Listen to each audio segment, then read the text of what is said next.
I knew something was off when my mother suddenly showed up asking about my life. Days later, my account was drained. I came to her. She admitted she used it to buy my stepsister a house, so I called the police. I grew up in what you'd call a blended family, which is just a nice way of saying things got messy after my parents split. I was 7 when they broke the news. They sat me down and said, "We still love you, but we don't love each other." It was calm and weirdly polite, no screaming or drama, which felt worse in some ways, like they were so okay with it.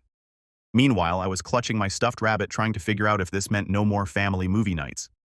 After the divorce, my dad moved into a small apartment, and my mom stayed in our house.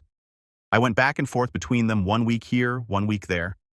My dad was steady, reliable, and made sure I had everything I needed, but my mom has a different story. She started dating that guy named Greg not long after the divorce. He moved in pretty quick, and soon after my half-sister Bella was born. That's when I became well invisible. Don't get me wrong, they didn't outright hate me or anything. It was just obvious I wasn't the priority anymore. Bella was their little miracle baby, and I was the leftover kid.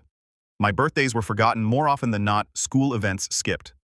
I still remember standing in the rain after a parent-teacher conference in 4th grade waiting for over an hour. When I finally called my mom, she was like, "Oh, was that today? Sorry, I was busy with Bella's playdate." By the time I was 12, I had basically moved in with my dad. He saw how things were going and asked if I wanted to live with him full-time. I didn't hesitate. My mom didn't put up a fight. If anything, she seemed relieved to not have to juggle me with Bella and Greg. I stopped expecting much from her after that. No calls, no texts, nothing. It was like I'd been quietly phased out of her life. Fast forward to now, I'm 27.